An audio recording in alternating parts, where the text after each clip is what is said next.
I don't typically record like prefaces at the front of episodes, but as you can tell by the title, this is an episode about a one Grimes, someone who weaves a particularly and exhaustingly complicated web. Even among the people we talk about on this show, when we talk about celebrities, we're usually also talking about bigger forces at play, which stories about these famous people come to represent and which affect us all. Grimes is someone who, in going from beloved Tumblr era indie artist to abused accomplice of the world's richest man and shadow president, tells us stories about the internet era that shaped millennials, about pipelines to political radicalization, about domestic abuse. It's a rich and complicated text that I hope you find as interesting and perhaps challenging as I did while recording it. So, without further ado, just kidding, I do have one more thing to say. This spring, A Bit Fruity is hitting the road. I am so excited to be doing 7 live podcast shows this coming May and June in Toronto, Chicago, Philly, New York City, Seattle, LA, and Portland. It'll be just like the podcast, but, live with Q&As, audience feedback, we can all hang out. And there will be some special guests who you might recognize from this podcast. I am truly so excited. Tickets for those shows are now officially on sale, and the link for those will be in the episode description. I can't wait to see you. I'm so excited. Okay, Grimes, I'm ready for you. Hello, and welcome back to A Bit Fruity, the podcast where I am literally always talking about how the primary uniting force in this country is anime. It's the only media through line that I can reliably observe regardless of political alignment. That was a Grimes tweet from last week. Thank you. Recently, the flyer for World Pride 2025, which is being held in Washington, D.C. this June, was released. And among the top billed performers is a one DJ Claire Elise Boucher, known to most of us normals as Grimes. People, especially gays, who, are the only people paying attention to the flyer release for World Pride 2025, were not happy. Here's some comments on Instagram. There's no reason for her to be here. She's consistently complacent. We have a gay pop renaissance. There's plenty of people who could replace her. Another says, I fear she may have destroyed her career by procreating with that thing. Another says, next up, is J.K. Rowling doing a speech?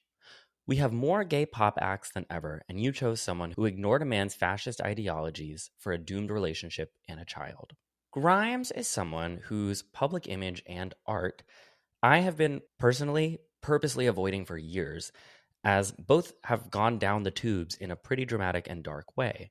And as a little closeted gay boy who lived on Tumblr in 2012, I once loved Grimes. Those photo shoots of her with the, DIY pink bangs are etched into the back of my brain like a tattoo I can't get rid of. And so I'm really not enjoying any of this. But as someone who still, 13 years later, feeds off of pop culture and political news like a fish needs water, it's gotten increasingly difficult to avoid the train wreck my former mother has gotten herself wrapped up in. Every time she tweets, it's like adding a new car to the back of the pile. Grimes has, obviously, well, not obviously. Obviously, if you listen to this podcast a lot, not obviously if you're out in the world touching grass, 3 children with Elon Musk. And though they've long since split up and have also had a grisly custody battle, it still seems like they play an important role in one another's lives. And despite early signs that Grimes might have been putting up a fight against Elon Musk's political swerve to the far right, time has shown that she's willing to ignore and often co-sign her ex-partner's beliefs. I think talking about Grimes will in some ways follow the script of a conversation about a pop cultural fall from grace, those types of conversations that everybody loves. But with the Elon of it all, and of course the techno-mechanicus of it all, we add in some harder questions about what it means to be a victim or a victimizer, and who bears responsibility for what Grimes has become. Was that good? That was really good. Really good. Scripted that shit out. To do that, I would like to welcome back to the podcast 2 of my best friends and 2 people who you're intimately familiar with at this point, if you listen to this podcast often, Kat Tenbarge and Taylor Lorenz. Thanks for Yay! having us. You sound really thrilled to be talking about Grimes, Kat. I am extremely excited to be talking about Grimes. I'm always ready to talk about her. Kat and Taylor are both seasoned journalists who have each recently gone independent. And so, if you would like to support them, I want to plug both of their newsletters right up front. Those newsletters, in which they are doing some of the best work in reporting around politics and culture on the internet, will be linked in the episode description. I thought that we could just start the spiral on something kind of unrelated, but if you guys open the doc that I sent you with my notes for this episode, you'll see that I put the World Pride Music Festival flyer into it. I just wanted you guys to call out some of the names here and get your reaction. This is like deeply unrelated to Grimes. I just thought it was crazy. This is insane. Well, Troye Sivan makes sense. Troye Sivan makes sense. Jennifer Lopez at the top. I just saw Trisha Paytas and my jaw was like, I just like imagining like Jennifer Lopez, Troye Sivan, Paris Hilton, RuPaul, and Trisha Paytas like in the green room backstage. What do they talk about?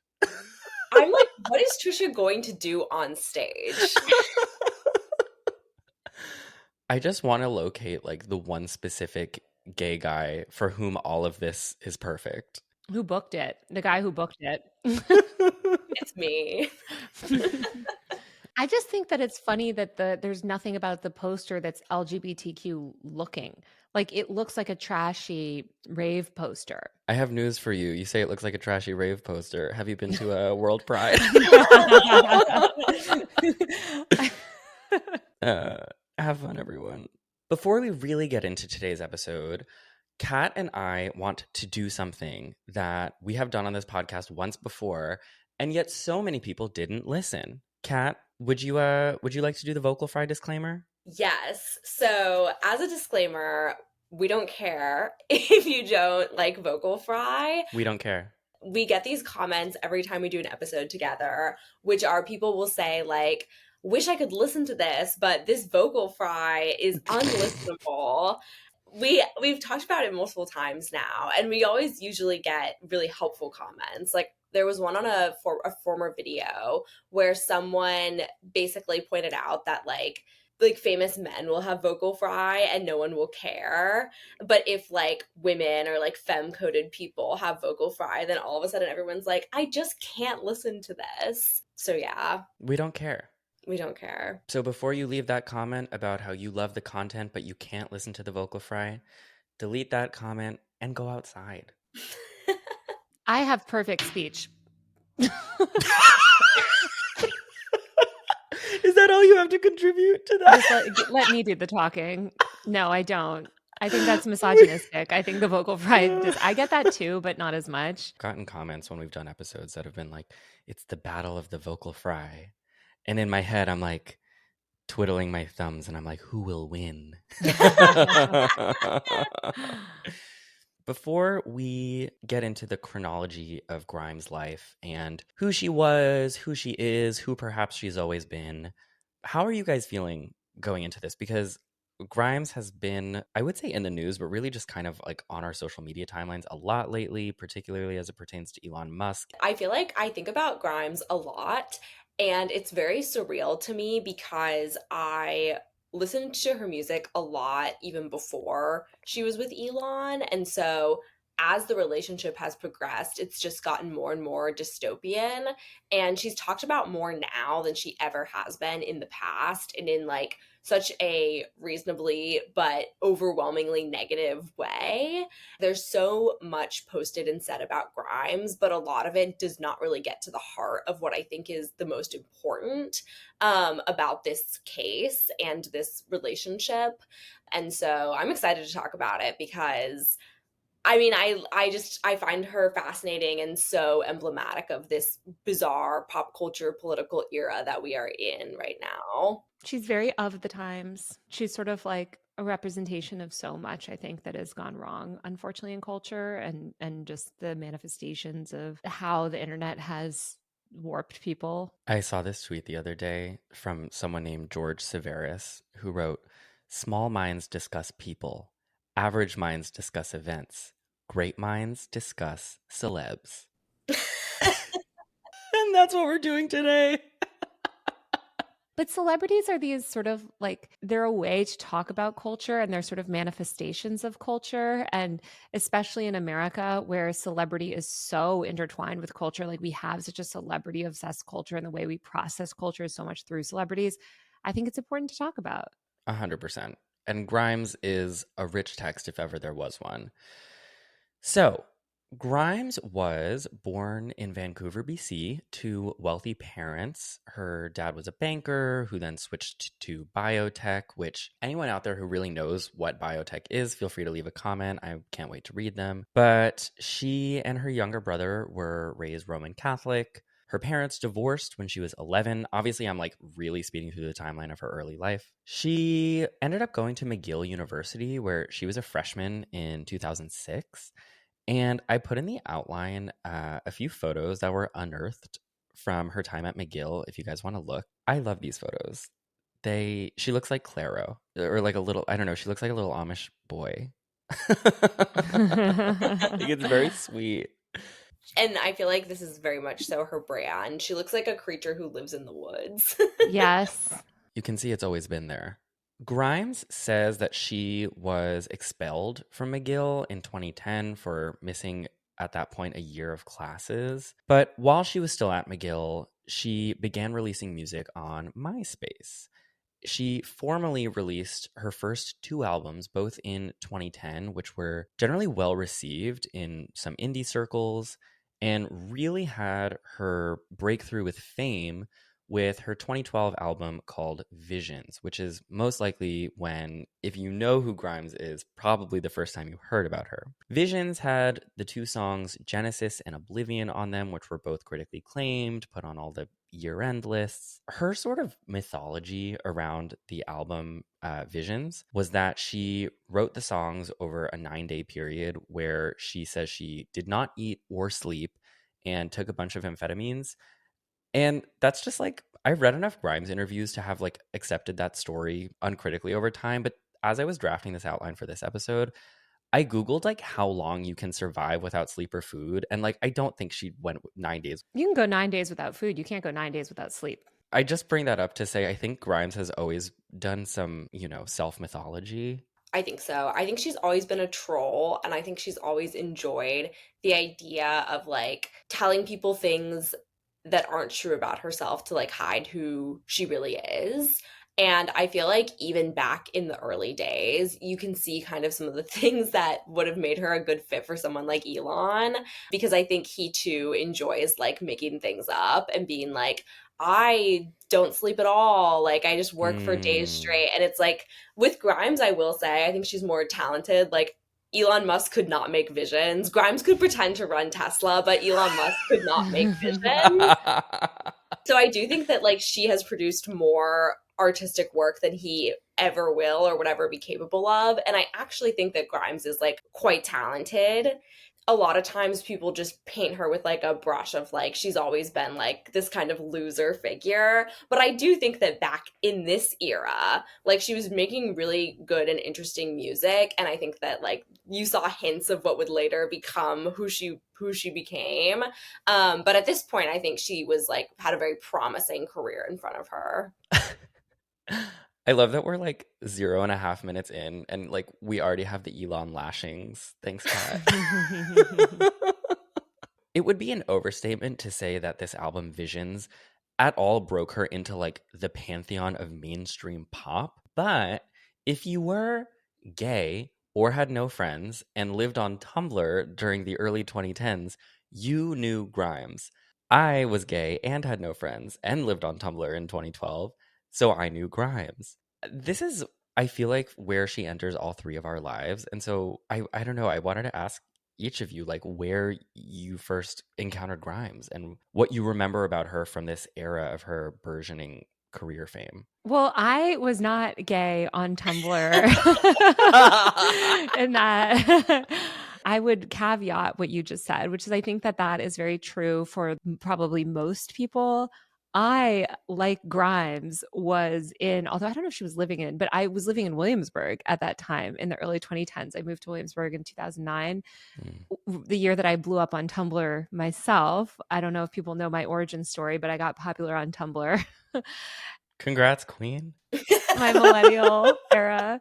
But living in Williamsburg in 2012, I have to say it was kind of like those TikToks where you see it romanticized, where it was like the hub of millennial culture and music culture and internet culture at that time too. Like the internet was so burgeoning, and Tumblr, because this is pre Instagram, you don't put photos of yourself on Instagram yet. Like Twitter was ascendant. Like there was this like energy to the internet that was so driven by Tumblr. And obviously, like to all the like LGBTQ kids in their bedrooms and like creative people, I think around the country or the world were like following it. But I think Brooklyn was like this hub of it. And I think the first time I saw Grimes in person, I would go to these parties at this place called 285 Kent. I feel like an ancient I person. love this like cross generational conversation we're having. God, it was this like music venue, whatever. And, there was just a lot of like stuff happening. And I knew who Grimes was because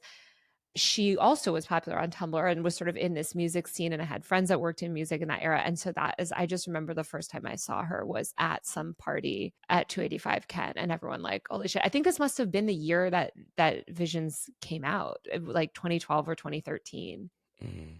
and just being like, wow, she's so, she was like the queen of that like hipster scene, one of many queens, but like she was so emblematic of that era of millennial culture, which I think is interesting because like so many people affiliated with that culture kind of died with that culture almost, or like once like Gen Z sort of started, like they kind of just, they had their time in the sun.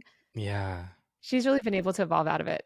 Yeah, it's so fascinating. I think about the people who are really famous on Tumblr who like Acacia Brinley, like I don't know if that's gonna trigger some memories from anyone listening, but like a lot of those people kind of you didn't hear about them after Tumblr came and went. Well, because there wasn't much you could do with Tumblr fame aside from leverage it into some career. Like because you couldn't monetize yourself on the internet in the same way, Tumblr was this channel to music, right? Like you had people using that Tumblr Mm, clout to like get their music out there, and Tumblr kind of like birthed so much of like millennial music culture. Or YouTube, like you blew up on Tumblr. Jenna Marbles was huge on Tumblr. Tyler Oakley was huge, and then you would sort of like leverage it into YouTube fame, or what I did, which is leverage it into a traditional media job. The worst, the worst outcome, probably the worst thing I could have done with that fame. But like, I feel like Tumblr was this like creative soup, and it birthed so many creative people. And I feel like so much of Grimes culture is wrapped up in that like early 2010s. Taylor, you said that you did the worst thing you could have done with Tumblr fame, but I would argue that it's not as bad as what Grimes has ultimately done. So True. low hanging fruit. I definitely listened to Grimes growing up in Ohio and being like, wow, this music is so interesting. It's like nothing I've ever heard before. And I actually really bonded with one of my ex girlfriends who I dated growing up in Ohio over Grimes. So I feel like that contributes to the gay teenager bedroom Mm, narrative. I also found Grimes really interesting and resonant for me within that Tumblr culture, like specifically like social justice warrior culture, Mhm. because Grimes would talk about like being a woman producer and like not being taken seriously because she was a woman, and like not being mm, viewed as like someone who was pioneering or popularizing like a very new style of music. And also Oblivion, I'm pretty sure, has like something to do, like the meaning of the song, with like being assaulted or like being preyed on. And so I always think about that when I think about like the trajectory that her life took, is that when she started out, I think maybe a lot of what she was saying and doing that like seemed progressive was like more pseudo intellectualism than actual progressivism. But for a mm. while it felt like she was a part of the like more leftist liberal side of the internet. And famously, like jumping ahead a little bit, but famously her bio when she first started dating Elon was initially like pro communism. Oh, it was, yes, it was anti imperialist, Mm-hmm. which, yeah, we are jumping ahead a little bit, but after their relationship progressed, she took anti-imperialist out of her bio, which like I don't know, at least she was self-aware enough to do that. I feel like throughout her whole career, and especially in retrospect, you can see how she took big words and just like used them and didn't really understand what they meant, but liked the aesthetic of like using these like big words and like, Well, that brings me actually into the next part of my outline, which I just labeled pseudo-intellectualism. Grimes has, for basically, I feel like as long as she's been famous, it's hard to even describe the pseudo intellectual aspect without talking about, again, her kind of like self mythology and her self branding, which is all about like, I'm a little nymph from the woods and I'm an alien from space and I'm not a real human being. And it's like, you are a rich girl from Vancouver, BC. But sure, you can also be like an AI alien from space, I guess. But Grimes has from the beginning, she's always kind of talking about, like you said, Kat, these like larger than life concepts that are really difficult and unappealing, I think, for the normal person to try to spend too much time thinking about. She's always talking about like capital C civilization. You know what I mean? And honestly, in ways that I don't understand, and in ways that I more often than not just find very grating. I don't know, it's like the worst person you can be drunk next to at a party, and they just start talking your ear off about how like cryptocurrency can save the art world from, I don't know, it's just words on words on words and words. I think what's so interesting too of just like that era of the internet that she came from was a very tech optimist era of the internet. Like you had really the first half of the 2010s, there was almost no criticism of like social media. Like this was like social media is going to like liberate the world. The internet's going to change everything. And there was just this like Hmm. rank tech optimism. And that I think a lot of creative people of that era, myself included, like bought into or like believed in. And Grimes was so also intertwined with blogging culture because she was really made by music bloggers of the time. And blogging was also seen as this like amazing thing. There's this great book called Never Be Alone Again, and it's about the blog house era of the internet. It talks about this of just like how this like view of technology as a positive, liberatory, amazing, creative space it's going to like bring amazing things to the world, like is so imbued in music culture of that time. And I think it's just interesting because when you hear her talk about her ideology, I think she was one of the first people that I heard talking about like the singularity. I had a blog about the singularity, like a Tumblr, like a joke Tumblr with my friend. And I feel like she made a comment about it that we like reblogged or whatever, but she would The talk about what? these The singularity? the singularity. It was called like all the singular ladies or something. Wait, what's the singularity? The singularity. Oh my God. Wait, Kat, do you know what that is? I've heard people talk about it, but I could not like explain it to you. Guys, it is the sort of hypothetical moment in the future when AI surpasses human intelligence. That Oh. is like when the new world order begins. And like Okay. when I had this blog in like 2014, that we were like, oh, that's going to be the greatest moment. That's going to be Oh, it was talked about as a good thing? Yeah, I mean, by a lot of people. Again, like this just goes back to like pre 2015, like tech brain. You had like so much boosterism from the tech press because it was the tech press was dominated by gadget bloggers that were like inherently fanboys. You had so much amazing creativity. I mean, this is what I think Lena's book, Never Be Alone Again, gets into so much of like the blogging culture and like how that was affecting media and creativity.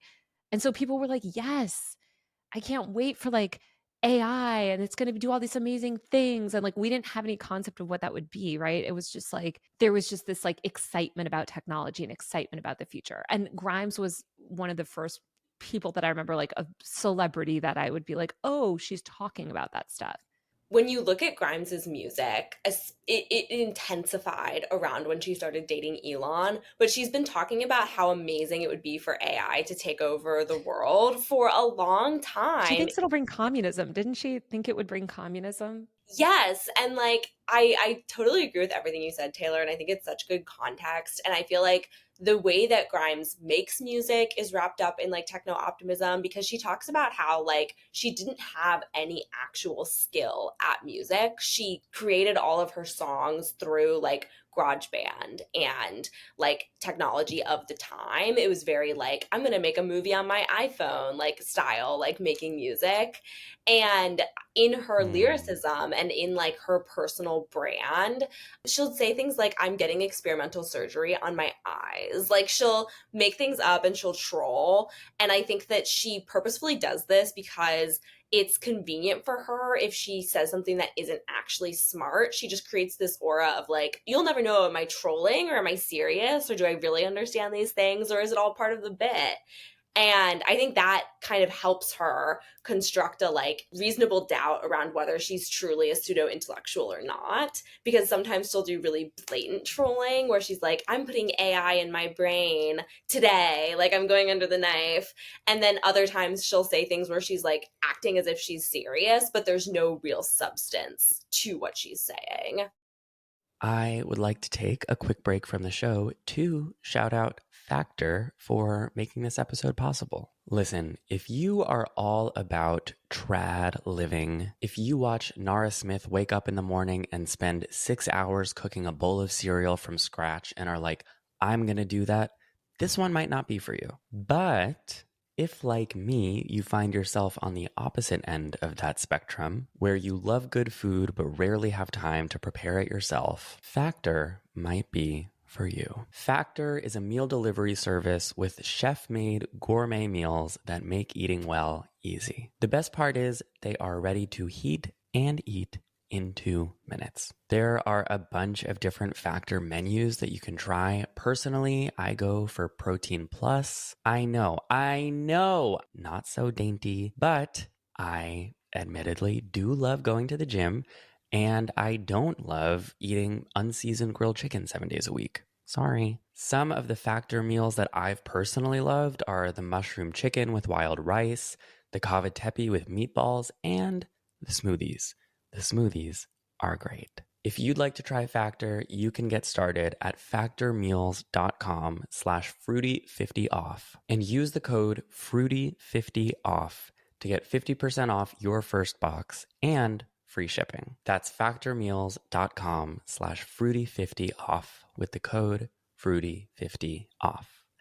Thank you so much to Factor Meals for making my dinner last night and for sponsoring this episode. Now, let's get back to the show. Do you guys know about the 2009 riverboat incident? Yep. No. Wow. Okay. So in 2009, Grimes, then Claire, and her college friend from McGill named William wanted to set sail on a boat that they made themselves. Here is a little snippet from a Pitchfork article that was written about this. Oh my God. What the boat looks like is insane. Oh, you're looking at the photo? I just looked at the photo. Sorry.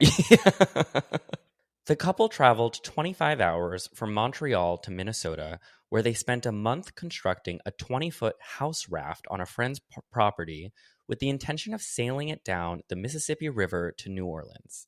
They named the boat the Velvet Glove Cast in Iron and renamed themselves Verushka and Zelda XOX. Boucher and Gratz painted murals with fantastical creatures on the side of the vessel, which they filled with live chickens, a sewing machine, and 20 pounds of potatoes. But soon after setting sail, the engine failed, and Boucher and Gratz spent 3 weeks traveling downstream. This is the most like manic pixie dream shit I've ever heard. They spent 3 weeks traveling downstream, attempting to fix the boat and dealing with the police. There's something about this that I appreciate in the sense that I'm like, okay, that's fine. You know, like this is a weird creative thing and you want to sail down the thing with chickens. Like, that's fine. That's creative. We all do creative, you know, things to like feed our souls. The problem is like when you start, like when you give someone like this an enormous amount of power and money and sort of start to take what they have to say as intellectually rigorous or something. Do you know what I mean? Right. I guess if she had stayed on the riverboat, it would have been fine. I think it's really funny. Like, you can see already the seeds that are being planted for what she's going to name her future children. It reminds me, it's just so firmly rooted in Tumblr culture to me, because it's like there is like a little bit of a pseudo intellectualism to it, but it's really just like kind of like goofy and silly. And I think the fact that she would go on to name her kids like such outrageous names shows sort of the transition from like a more playful, immature, all in good fun kind of use of this naming style to like all of a sudden it went 0 to 100. Like, oh no, this is like the heir of the fake US president. Right. Also, so much of Tumblr was just pseudo intellectual nonsense. My own blog probably included. Like, Speak on that. first of all, I think people have a hard time if you've never been on it and probably didn't spend your formative years on it to remember that like blogging and writing was the dominant form of expression on the internet at that time because you couldn't upload photos and videos easily. So people were just writing and like write like most people are not brilliant writers or thinkers, right? Like and this was also the era of like yeah, it was like pseudo intellectual of like you know, it was very like book culture and like early kind of like BuzzFeed, like I'm a reader, like fetishizing reading and being intellectual and like kind of being smart. Because again, the best bloggers of that era, like the big time bloggers, were smart, right? You had to have something to say to succeed well. You had to be smart, you had to be interesting, you had to be intellectual. And so I just think like so much of Tumblr was that. And it was a lot of young people, no matter how brilliant you are at like 20, you're not going to have the most like fully formed opinions because your brain is not developed and because you have literally almost no life experience. And so when you give someone like that a platform, I mean, I don't know, I've deleted most traces of what I've written from those eras, but like it was just sort of like encouraged, right, to like pseudo intellectualize and like and overanalyze your life Mm. or culture or whatever. And I feel like that probably fed right into someone like her, where it's like she's clearly that type of person already. I pulled a few tweets from like the last few weeks. Grimes on Twitter. It is so monumentally embarrassing that I am finally getting into Christianity because it's the only way I can quit vaping. I am more of a general deist slash feel like God is physics slash math slash sees itself through our eyes kind of vibe in terms of what I actually think. In parentheses, the universe is also probably dead and empty, except yeah, IDK, prob not, NGL. This is the most millennial stuff. IDK, prob not, NGL, LOL, LMAO. This is also one from a few weeks ago. Actually, this is what I opened the episode with.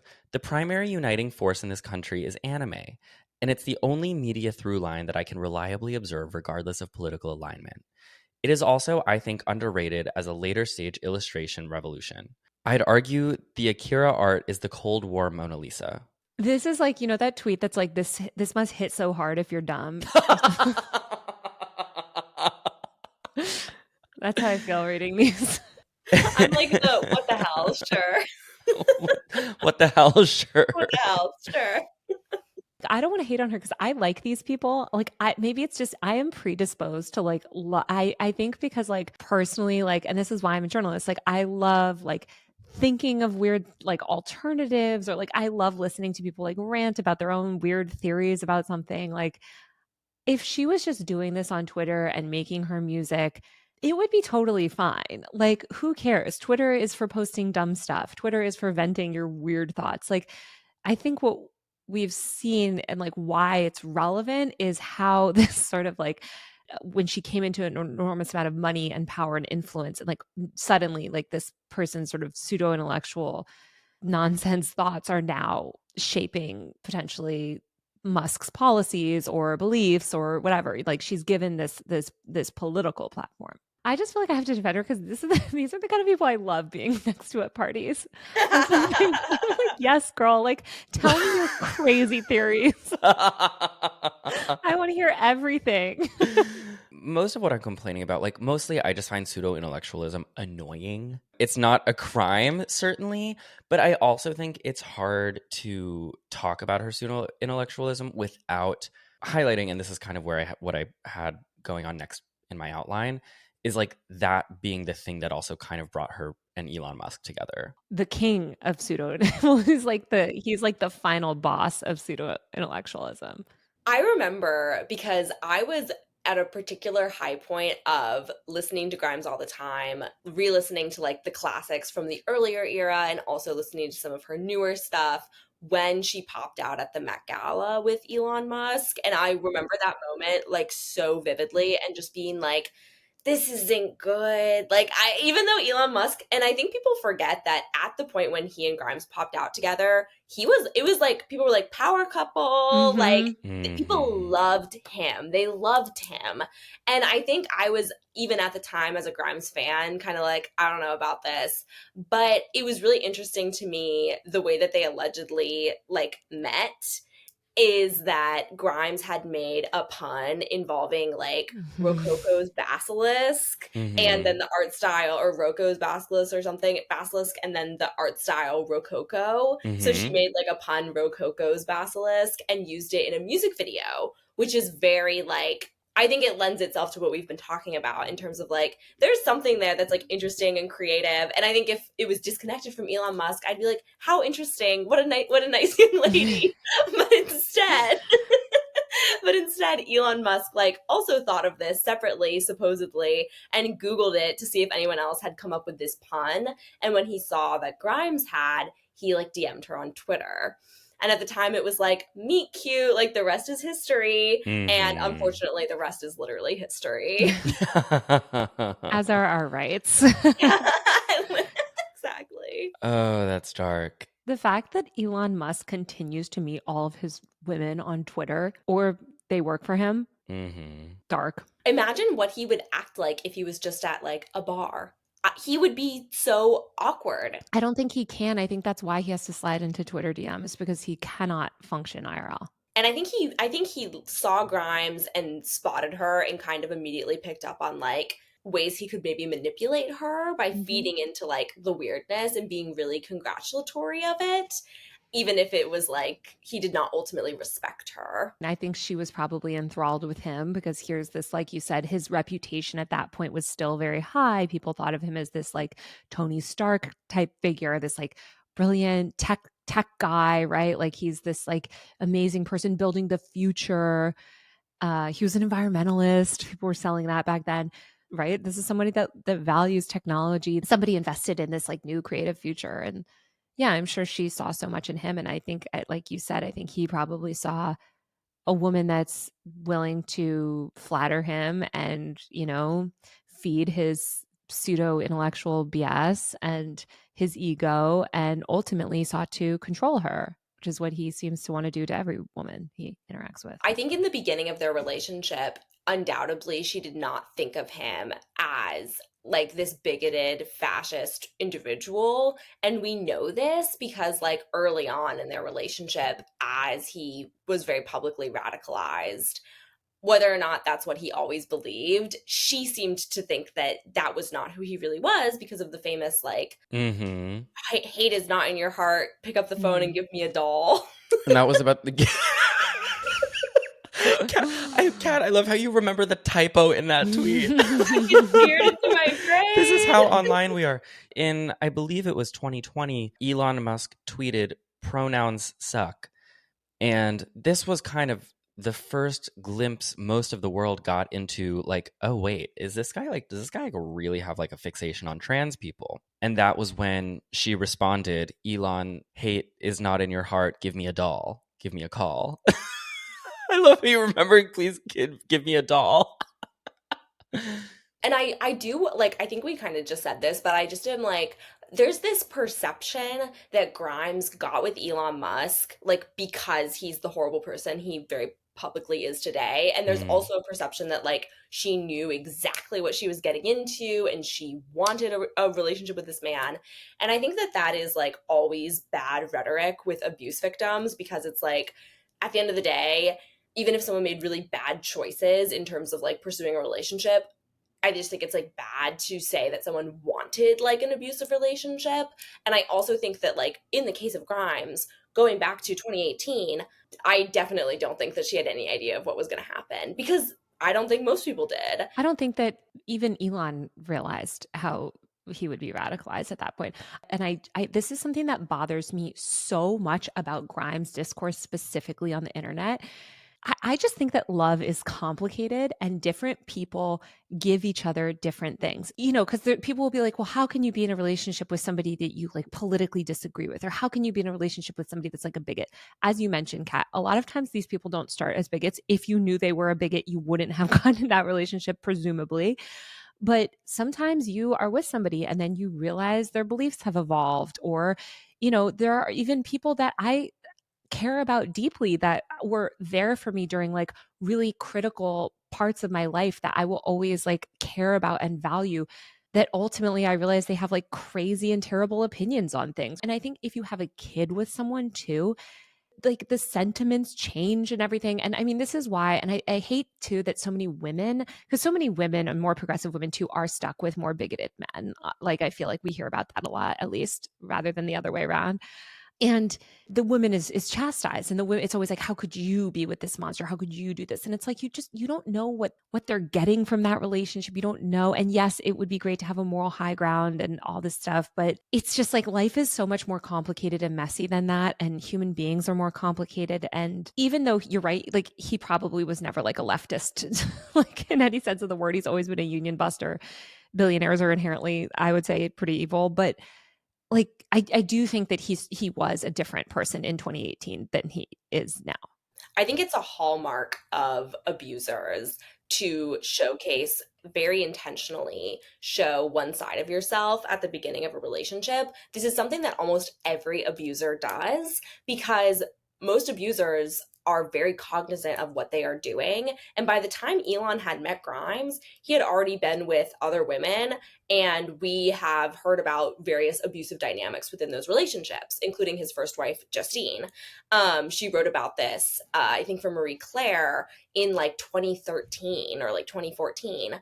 And so we know that Elon had this pattern that from what other women have described as kind of like love bombing, where at the beginning of the relationship, he is really doting, presents himself as like, I'm going to save you. Like, I have so many resources, I have so much money, and I care so much about you. Like, I'm going to be the best thing that's ever happened to you. And we know he did this to Amber Heard, coming in and being like, I'm going to save you from your abusive relationship with Johnny Depp. We know he did this to Justine, where it was like she wasn't that interested in him in college, but he like persistently was like, I'm going to really make something out of my life and I want you to be with me. There seemed to be parts of this in his relationship with Tallulah Riley because it happened super quickly after he left Justine. And so I think that most likely, based on Elon's patterns with all of these women, I think he probably presented a very different side of himself to Grimes. And then not too long after their relationship, you know, took on a definition that she would never be able to fully escape from, which is that she had children with him. Once you have children with someone, you're kind of stuck with them as long as they're alive. And as soon as he kind of had her like in this position of being stuck with him, that's when you really publicly see the unraveling of Grimes publicly being like, I don't recognize this person. This is not who I got together with. I don't believe this is who you are. And that is so sad to me because it is just such a common, and in fact, the most common trajectory of an abusive relationship. Also, it's like if you're with somebody like that who's like a narcissist or the love bombing stuff, like you always want to get back to that point. You always believe, I think, you know, that that is the person that they truly are. And this is just some like aberrant behavior, but like, hey, just get back. Like, why can't this man return to the man that I knew? Right. And as you said, it was always a mirage. Or maybe she was Mm. overlooking a lot of things, right? People are like, well, how could she have more children? And it's like, again, maybe he is love bombing him. You believe that that initial version of the person that you met is always going to be that person. It's also like there are two contradictory societal narratives at once, which is that as a woman in particular in a heterosexual relationship, you are encouraged to try to fix relationships, Mm-hmm. especially if you have children with a hetero, like a man in a relationship. If you're a woman, you are actually like by the court ordered to try to repair that relationship versus cut that person off. And so through the court system, like abusive relationships that involve children are essentially mandated. We mandate that victims like remain in close proximity with their abuser. We mandate that they like share childcare responsibilities with them. And oftentimes we mandate through our legal system that they spend like extended periods of time immersed in their abuser's life, in their homes, in their ideologies. And so I think that like once Grimes passed that point, she was kind of trapped. And that's not even like taking into account the fact that, contrary to popular belief, Grimes and Elon were never married. He doesn't owe her anything. Mm. First time she was pregnant with X, that was a really big deal. Like, as a fan still at the time who was like, I hate this relationship, I want them to break up, when she announced she was pregnant with his baby, I was like, fuck. Like, this is now forever. What does this mean? What does this mean for my relationship to Vision specifically? I was just like, I remember kind of watching helplessly from the sidelines because I was like, at the time when Grimes and Elon's relationship was starting to develop, there was also simultaneously like the emergence of Elon Musk's radicalization in the public eye. I was like, this is so bad. Like, she needs to break up with this horrible man. And instead, they had a kid together. That was a whole public ordeal, particularly around like they give the child this keyboard smash name. Mm-hmm.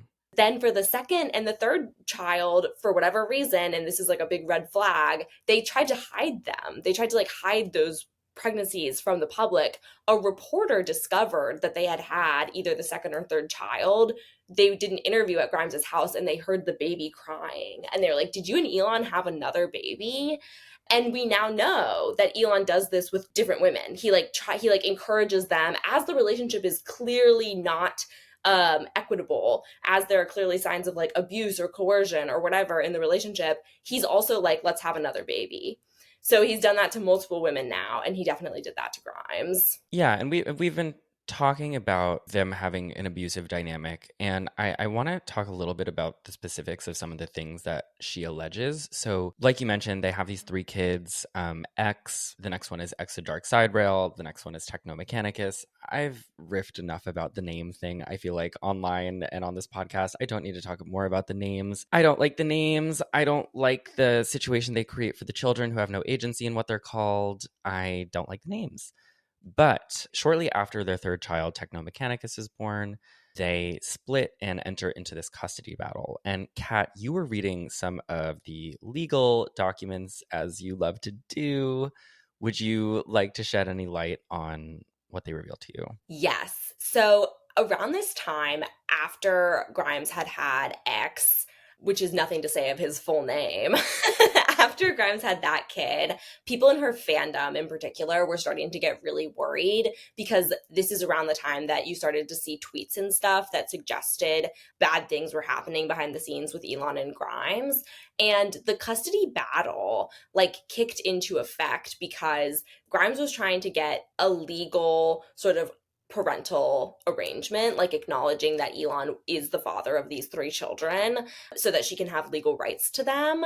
And what we know from like the court documents themselves and like the official narrative is supplemented by the fact that Grimes will often tweet, and often she'll delete them, but like Grimes frequently tweets and gives these little like bits and pieces of insight into like what her portrayal of these events are.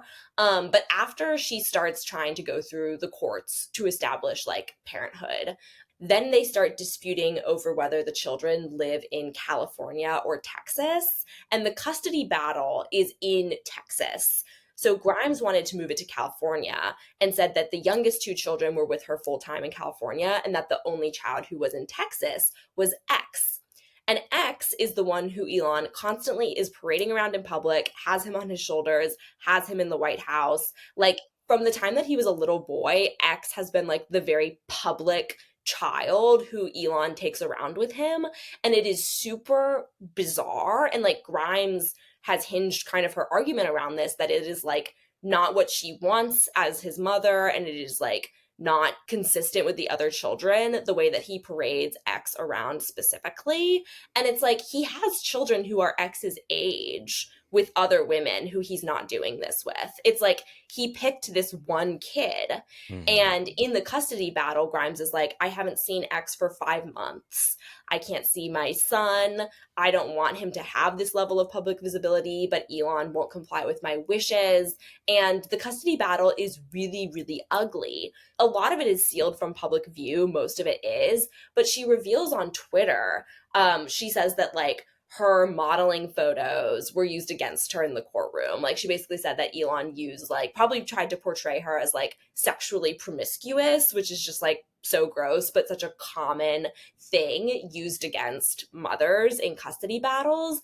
What she like described happening is so consistent with what women from all backgrounds and like all histories and experiences go through in custody battles. She said she was going bankrupt because of like these custody battles. She said that like Elon obviously has the most resources out of everyone in the world. He is the richest person on the planet. And she was like, I have such a difficult time fighting this against him. And she also said at that point that it was like someone who she no longer recognized as compared to the man who she had met. And she basically said that like she was fighting to stop her kids from getting taken away from her. Another really interesting thing during sort of this whole custody battle era, which did wrap up finally with some sort of settlement. But as this was all going on, Grimes's mother actually tweeted at Elon and was like, Grimes is trying to take the kids to see her dying grandmother, and Hmm. you will not like relinquish them to her or give her their like passport documentation so that they can do this. Like, please don't do something. This is breaking my daughter's heart and my mother's heart. And with all of this stuff being so publicly out there, I just have always found it so like surreal and ultimately unsurprising, but very disappointing that people don't like talk about how blatant all of this like mistreatment of his kids and Grimes and her family is, and how like egregious it is that she has so little resources compared to him, and that he's like putting her and the children through all of this. Yeah, yeah. And just because I can already read the comments litigating how much sympathy or scrutiny towards Grimes is too much, I want to be clear and say that there's a reason, a very valid reason, that so many queer people reacted so negatively towards Grimes's inclusion in the World Pride lineup. Grimes has, co-signed and espoused some really shitty political views that we're going to get into in a bit. And at the same time, she's in this truly nightmarish situation inside this relationship with the father of her children. I don't think those things, by the way, are entirely separate either, which we're going to get into in a second. But I do think people can and probably should have conflicting feelings about them. And I'm not asking anyone to reconcile those feelings necessarily, but I think it's worth noting that they can all exist at the same time.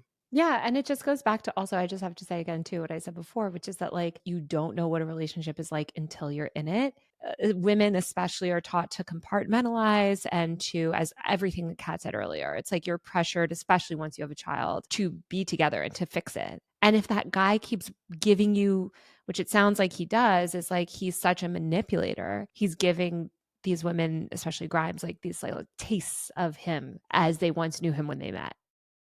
I would like to take a quick break from the show to give a shout out to Rocket Money for sponsoring this podcast and making episodes like this possible. And for, being a very useful app that might be especially useful to you as we head into the new year and you might be looking over your budgets. It's happened to all of us, right? Where you sign up for something, whether it be a streaming service, a news subscription, an OnlyFans, and then you eventually stop using it, but you forget to unsubscribe. So you keep getting charged for it quietly in the background for no reason. But the subscriptions that you're paying for every month don't need to be a mystery hidden in the folds of credit card bills. Rocket Money is a personal finance app that helps you find and cancel your unwanted subscriptions, monitors your spending, and helps lower your bills so you can grow your savings. Rocket Money will show you all of your subscriptions that you're paying for each month and help you cancel the ones you don't want anymore with just one click. In the app, you get a dashboard where you can see everything in one place. You can create budgets and you get notified when your subscription prices increase. Rocket Money has over 5 million users and has saved over $500 million in unwanted subscriptions. And it saves its members up to $740 a year when using all of the app's features. If you want to start budgeting and saving for the new year, you can do that. Head over to rocketmoney.com/fruity. That's rocketmoney.com/fruity. Now, let's get back to the episode. And while we're complicating this all, let's talk about Grimes's own political radicalization and maybe speculate on what about this arena of far-right personalities was interesting to her. Because while, to be clear, obviously, I vehemently disagree with how she chooses to spend her time nowadays, I kind of always think, and it's a running theme on this show, that perhaps the most productive thing we can do is ask how and why. I think what we see is as Elon starts to get radicalized, you start to see Grimes's politics evolve as well. And you also see her start to talk quite negatively about the media and to fight with the media. In 2021, she does this photo shoot where she's kind of trying to troll the media, where she's dressed up in this like typical Grimes kind of crazy outfit. And then she's reading the Communist Manifesto. And this is when she was getting a lot of media criticism for being with Elon and enabling him, because 2021 is when he really kicked off like the really awful transphobic stuff and just sort of started to make his more extreme beliefs more publicly known. And so you see her kind of feeding against that. People were like, oh my God, like, is she sending a message or what is this? But I think I started to see signs of like resentment of the media and like resentment of her public image. And you see her also starting to fight more with people in the replies. Like people will say something to her and she's like, well, that's not, you don't understand what's going on, or da, da, da, like she's clearly frustrated. And I've written so much about this and I've experienced it myself. Like when you see false information about yourself publicly, or when you feel like part of your story is not being told or you're being chastised in the media, it is such a radicalizing force. I do think like with her, she probably felt, I don't want to say persecuted, but I do think that she felt this like resentment. And that resentment, if you start to go down that road, you are fed into the right wing pipeline. Like the right is so good at taking that resentment and being like, you're right. You're right. And by the way, the media is evil. And by the way, all these people canceling you are evil. Well, see what I mean? Woke people will turn on you. This is it. And so you see her starting to affiliate with more of these like counterculture, like these right-wing extremists. That's what they are. Yeah. I don't want to excuse it. It's bad. It's lazy. She shouldn't do this, right? Like you should recognize like, okay, these people are also grifting off me. They also will throw me under the bus the minute I'm not politically expedient. But when you're feeling lonely, which I imagine she was, you're feeling completely isolated. And then also endearing yourself to these far right radicals also kind of endears yourself to Elon, who's increasingly in those circles. I just see how that she started to go down that path. I think that like throughout Grimes's career and what we've talked about, you see like the perfect conditions for radicalization form. Because like we talked about at the very beginning, when Grimes emerged as a musician, I think she was undeniably extremely talented, but was often sort of not given her due and had kind of this tense back and forth with the media, like broadly speaking, because I think she also dealt with a lot of misogyny and sexism from the media and from parts of the media that are not like the same parts of the media that are calling her out now. But I think a lot of people in that position just sort of naturally start to associate anything that falls under the umbrella of the media with like negative, bad treatment they've gotten. And to some degree, like you said, Taylor, I think that for a lot of women in the public eye, that is fair, because a lot of times as women in the public eye, even the best media outlets still treat you through a misogynistic lens. So I think coming into her relationship with Elon, Grimes was already sort of in this like standoff with the media. The way her relationship gets covered, I think really like upset her. And then as the relationship in her personal life starts to really visibly become abusive, I think like you see a lot of effects and consequences of that that only further open her up to radicalization. For example, during the custody battle, she tweeted that her daily schedule would be like sleeping, eating, crying, and going to court. And I just think that someone who is in that kind of survival mode where it feels like the world is against you, and in the case of fighting the richest man on the planet for your children, the world kind of is stacked against you. Like, I can see why she became so vulnerable that, like, it was just perfect breeding ground for radicalization. And I'll also say that, like, that's not an excuse, because a lot of people who are in really heinous, horrible situations do not become radicalized. Right. Right. I think this more has to do with like the path she went down and the path Elon went down are both because of like who they are. And she's not like a violent, abusive individual in the same way that he is, but she like has co-signed on this rhetoric. And some of the really bad stuff that she's done over the years has included like following white supremacist neo-Nazis on Twitter. She also starts to like physically hang out with these people. I was gonna say it's not just Twitter Because follows. following, I don't want to be the follow police. Because like I've You follow everyone. drives me insane because I write about right-wing influencers. Of course I follow them. I monitor everything they do. And every day I have some new person in my DMs. Why do you follow this person? I'm like, well, I write about them.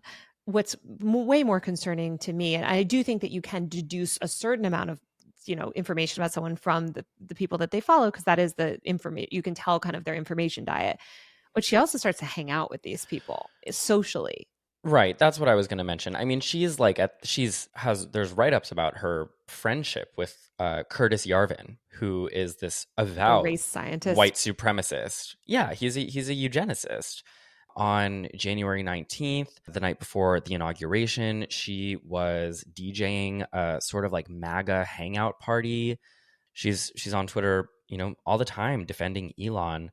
Someone just a couple weeks ago said, "Girl, please, you were in love with a Nazi." And she just responded to that person, quote, "Hysteria will get you nowhere," and told them to read Confucius and study history. We did study history. That's the problem. Right. I wish that she would just admit it.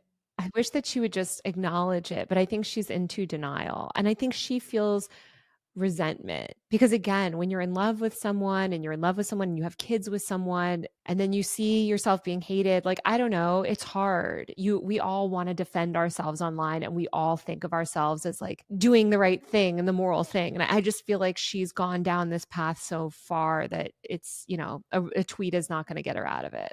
Also, I just want to say, like, the MAGA stuff, like, especially the inauguration. I mean, I was at a lot of these inauguration events and stuff because I was writing about it. Again, their goal is to radicalize people and to bring people into a movement. And so you see this a lot where somebody sort of starts to associate, or they're in this vulnerable spot, and you see the right just like vultures, like seize on them. Again, because they're opportunists that don't actually give a shit, but this person is vulnerable. And then you see the anger, like the anger from the left, rightfully so. And that kind of pushes them. And that doesn't mean that it's the left. I hate when people say, oh, well, that's the left's fault. Like, oh, that's why we should be nicer to people. No. Whoop, there goes Mary. No, but I think we have to be realistic and recognize these conditions that people are radicalized under. It reminds me really significantly, like, over the past few years, like since 2018, since like the height of the Me Too movement, I have noticed multiple women who were like high profile accusers in the Me Too movement who have been radicalized, and radicalized hard. Tara Reid is like a really good example because she is like literally like in Russia. And I think Rose McGowan also has like said some pretty concerning stuff. At first, when I saw these women getting radicalized, it confused me because I was like, how could you be drawn to such a like toxic and like patriarchal demographic?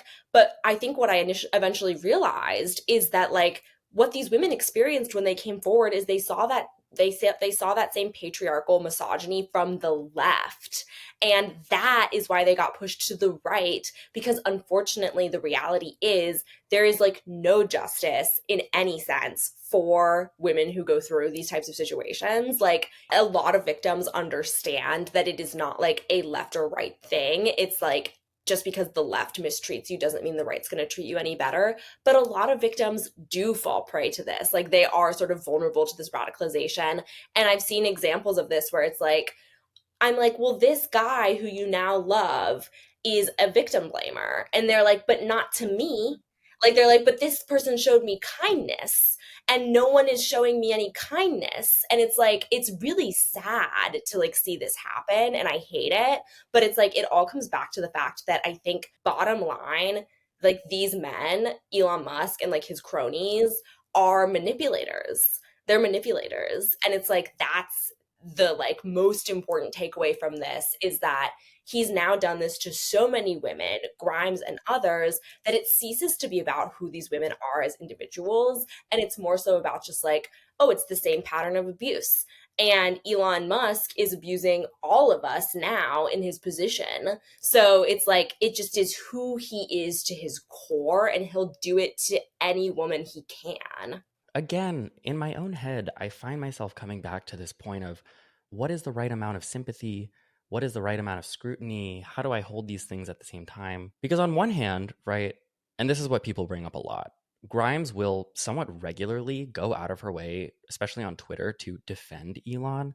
Like just in January, there was this tweet, let me find it. She was sparring with some random person on Twitter and continuing to claim that like Elon is still this like climate change warrior, despite obviously like joining the worst presidential administration the climate has literally ever known. So she continues to do this sort of like laundering of Elon's image for reasons that don't quite make sense. But then at the same time, like a month later, she tweeted, let me find this one. She tweeted directly at Elon Musk. Here it is from the 20th of February. At Elon Musk, please respond about our child's medical crisis. I am so sorry to do this publicly, but it is no longer acceptable to ignore this situation. This requires immediate attention. If you don't want to talk to me, can you please designate or hire someone who can, so that we can move forward on solving this? This is urgent, Elon. I'm not giving any details, but he won't respond to texts, calls, or emails, and has skipped every meeting. And our child will suffer lifelong impairment if he doesn't respond ASAP. So I need him to fucking respond. And if I have to apply public pressure, then I guess that's where we're at. Like, it goes without saying that that's pretty fucking horrifying. I would not ask anyone to feel sympathetic for Grimes, because there are a number of reasons why you may not want to be sympathetic toward her. But I do think that, like, in noting that, we can also recognize that victims don't have to be sympathetic, and that the way that Elon Musk is victimizing these women, Grimes included, is also reflective of the way that he is victimizing the country at large through all the other actions that he takes in his personal and his professional life. And I think with Grimes and defending Elon specifically, it's like we can look at this behavior sort of objectively for what it is. And it's like, this is a man who has only ever like persistently hurt Grimes. And so for her to come out and defend him after all of that is not a rational position for her to take. It's Mm. coming from an irrational place.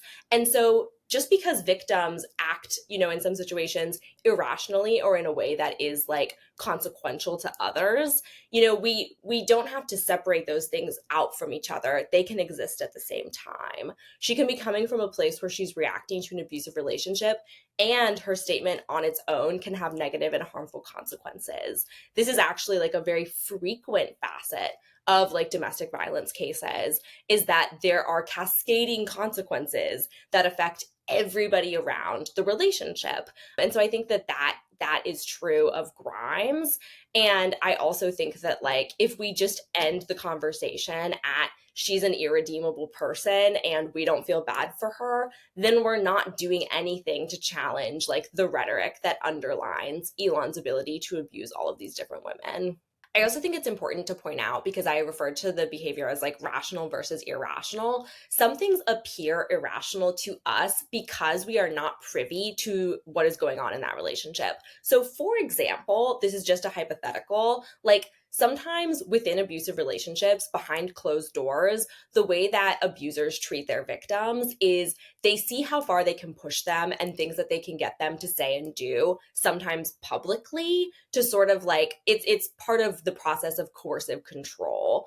Victims will oftentimes like privately and publicly respond with like the fawn response, which is to like tell the abuser that they're a good person, tell them that like they're not being abused, like deny that the abuse is happening, because it's a way of like maybe making sure that the abuser stays calm and doesn't become angry and doesn't flip out on you. Or maybe it's a way of like bargaining to try to get things like being able to see your children, for example, or Hmm. getting your abuser to respond to you if like your child is having a medical emergency. With like the tweeting at Elon, we don't really know what's going on in that relationship because the parties who have knowledge of it haven't told us. All we can really do as bystanders is like guess. And that is a really imperfect way of like handling this situation. But I think that because it's the one we're all in together, you see how people just repeatedly do not give victims the benefit of the doubt. They actually tend to like villainize victims and like cast the worst possible like guess of what is going on in that situation and project that onto the victim. So I Hmm. think like knowing what we know, it's fair to say that there are probably elements to Grimes's behavior that involve factors we are not privy to and may make her look more sympathetic or may at least provide like context that we don't have. Well, and speaking of behavior that seems from the outside pretty irrational and like straight up bizarre, did you guys see the tweet about the video games? She tweeted about Elon like being good at video games. Here's the tweet from January 18th. Just for my personal pride, I would like to state that the father of my children was the first American druid. I'm sorry. I don't know video games. I'm sorry if I fuck up these words. Was the first American druid in Diablo to clear the abattoir of Zir and ended that season as the best in the USA. He was also ranking in Polytopia and beat Felix himself at the game. I did observe these things with my own eyes. There are other witnesses who can verify this. That is all. She ended up with egg on her face with this because, right? Because then it came out that like he did actually, I think, like have someone playing for him or something. But I was like, did he make her tweet that? When I saw that, I thought it was so incredibly bizarre. And I don't know if it came from a place of like I mean, all of the sort of hypotheticals are equally dark, where it's like either she noticed that this is something that was really bothering him on the internet and she's trying to curry favor by espousing this but ultimately like kind of false information about like how great he is, or he asked her to back him up because at that point he had not come clean. There was now ended up being irrefutable evidence that he cheated On the video game? on the video game. Yeah, Oh. he had like had someone play for him or something, because basically somebody that actually knows about video games did this like YouTube investigation and found out that like there was no way that he could have played those amount of hours at these times or whatever. And so then he kind of sort of admitted it and people were like, Grimes, you're such a liar. But it's just like, to me, when you see that stuff, it's so sad. There's an audience of one for that tweet, which is Elon. And it's again her sort of lashing out, what, sort of like flailing in public, trying to get him to respond to her, respect her, trying to get favor with him. Like, I mean, what he put her through financially, emotionally, and the way he takes, I mean, X is obviously his favorite child. And he has latched on to X and brings X everywhere in the public eye, which she obviously doesn't like. And it's like, it's this constant reminder of control. And that's your child. Imagine having your child, which you have to watch publicly, be paraded around. I do think we can be like, oh, this woman is problematic, and also be like, oh, it's like so objectively horrifying that people online, everyone kind of agrees that Elon is carrying X around as like a human shield.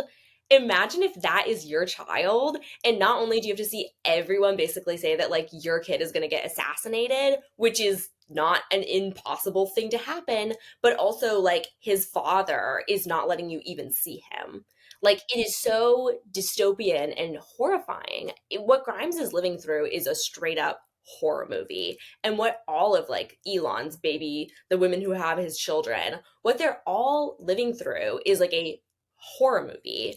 And they don't all have to be like good people for that to be the case. The whole thing is wild. It's like it feels very like palace intrigue-y. Like you're getting this window into the lives of these people, and I don't know how reflective that is of what's really going on inside.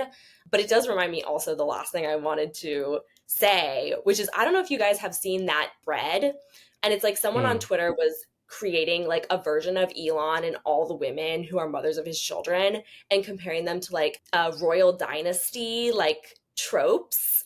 And they were like, Grimes is like his ultimate love, but she faces the worst punishment because she refuses to conform. Siobhan is like the one who plays the game the best, and she like her son ultimately gets picked to be like the next person in line. And like they're doing all the different women who Elon has been with. And Grimes responded to this and was like, LOL.